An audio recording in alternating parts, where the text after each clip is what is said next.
সজাতি দলাদেৱী উৰিয়ামঘাটৰ সেই যি অঞ্চল যিটো অঞ্চলত আচলতে অবৈধ নাগৰিকে এটা সাম্ৰাজ্যত পৰিণত কৰিছিলে প্ৰায় 15,000 বিঘা মাটি য'ত এসময়ত আছিলে ৰেংমা সংৰক্ষিত বনাঞ্চল আৰু বৰ্তমান আমি জানো যে তাতে আচলতে সংৰক্ষিত বনাঞ্চলৰ কোনো অস্তিত্ব তাতে নাই।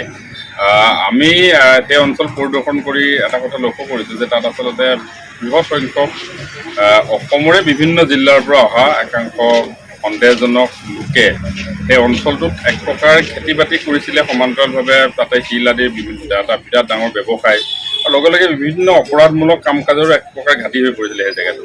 আৰু এইটো মই অসমৰ মাননীয় মুখ্যমন্ত্ৰী ডক্টৰ হিমন্ত বিশ্ব শৰ্মা ডাঙৰীয়াক ধন্যবাদ জনাম। আচলতে তেখেতৰ এটা খুব ঐতিহাসিক আৰু সাহসী পদক্ষেপ।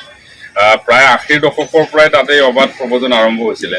তাৰপিছত আচলতে বহুকেইগৰাকী মুখ্যমন্ত্ৰীয়ে অসম শাসন কৰিলে, সকলোৰে জ্ঞাতাৰ্থে সকলোৱে জনা অৱস্থাটো, কিন্তু এই ধৰণৰ ব্যৱস্থা সাহসী পদক্ষেপ ল'বলৈ তেওঁলোকে সাহস নকৰিলে। যিহেতু আছাম ফৰেষ্ট ৰেগুলেশ্যন এখন এক্ট আছে, তাৰপিছতো কিন্তু এখন সংৰক্ষিত বনাঞ্চল ধ্বংস হৈ গ'ল। তাৰ ক্ষেত্ৰত কিন্তু কোনো চৰকাৰৰ কোনো মুখ্যমন্ত্ৰী আচলতে সাহসে গোটাব নোৱাৰিলে, যাৰ বাবে মুখ্যমন্ত্ৰীগৰাকী নিশ্চিতভাৱে ধন্যবাদৰ পাত্ৰ। কাৰণ অসমত এই ধৰণৰ যিটো অবৈধ নাগৰিকৰ যিটো আগ্ৰাসন তাক প্ৰতিহত কৰিবৰ কাৰণে যিটো অত্যন্ত বাস্তৱসন্মত ব্যৱস্থা, তাক অসম চাহ জনজাতি ছাত্ৰ সন্থাই আদৰণি জনাইছোঁ। আমি আচলতে আজি তাতে সেই যিসমূহ উচ্ছেদিত অঞ্চল, সেই অঞ্চলসমূহ পৰিদৰ্শনৰ অন্তত সৰুপথাৰ বিধানসভা সমষ্টিৰ বিধায়কগৰাকীক সৌহাৰ্দ্যমূলক সাক্ষাৎ কৰিছিলোঁ। বিধায়কগৰাকীৰ জৰিয়তে আমি অসমৰ মুখ্যমন্ত্ৰী মহোদয়ক আহ্বান জনাইছোঁ যে সেইসমূহ মাটিত য'ত আচলতে এটা বিৰাট অঞ্চল, সীমান্তৱৰ্তী অঞ্চল, সেই মাটিখিনি যেতিয়া আজি এইসকল মানুহ যেতিয়া ওলাই যাব, তাত আচলতে আমাৰ জনগোষ্ঠীৰ চাহ জনগোষ্ঠীৰ বহু সংখ্যক ভূমিহীন লোক আছে, তেওঁলোকক সংস্থাপন দিবলৈ আমি আহ্বান জনাইছোঁ। মই ভাবোঁ যে সেইসকল মানুহক তাত সংস্থাপন দিলে সীমান্ত সুৰক্ষিত হ'ব।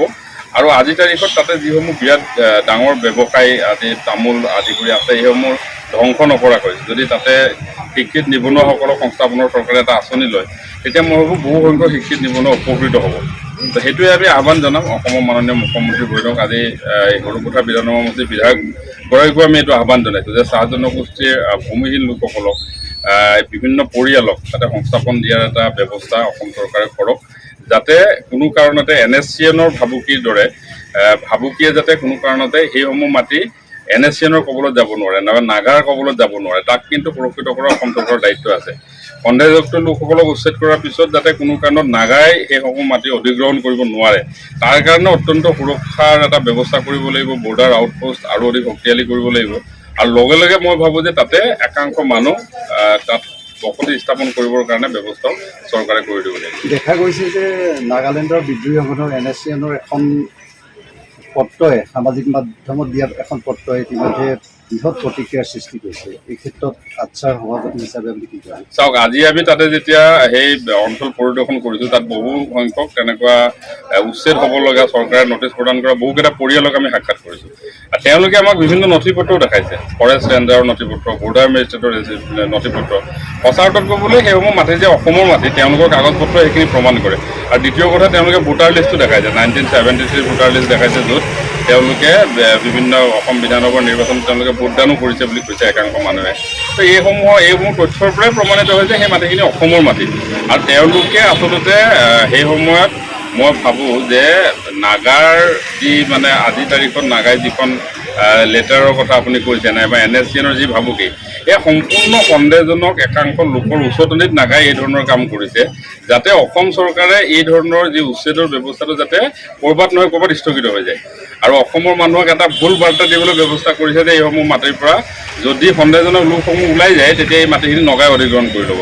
এইটো সম্পূৰ্ণৰূপে NSCN আৰু একাংশ সন্দেহজনক লোকে বৃহৎ ধনৰ বিনিময়ত কৰা এটা নেক্সাছৰ এইটো এটা পৰিণতি। আৰু এইটো আচলতে এক প্ৰকাৰ মানুহক এটা ভুৱা বাৰ্তা, আৰু লগে লগে একাংশ অসমৰ মানুহ যিসকলে আচলতে উচ্ছেদ বুলি ক'লে খুব মানে হাৱে বিয়ে যিসকলে কৰে, উচ্ছেদিত পৰিয়ালসকলক লৈ যাক খুব বেছি সমবেদনা, যিসকলে আচলতে আগ্ৰাসনটোক কেতিয়াও গুৰুত্ব সহকাৰে নলয়, সেইসকল মানুহক হয়তো অকণমান এইখন লেটাৰে কিছু সকাহ দিব পাৰে। কিন্তু সামগ্ৰিকভাৱে মই ভাবোঁ যে NSCNৰ ভাবুকি মতে এইখন মাটি কেতিয়াও অসমৰ মানচিত্ৰৰ পৰা আঁতৰি নাযায়। অসমৰ মাটি আৰু অসমৰ মাটি অসম চৰকাৰে নিশ্চিতভাৱে অসমত ৰাখিব। অসমৰ মুখ্যমন্ত্ৰীয়ে যিকোনো খবৰৰ বাবে যোগাযোগ কৰক 7099017330 লগতে 7099017110 নম্বৰত।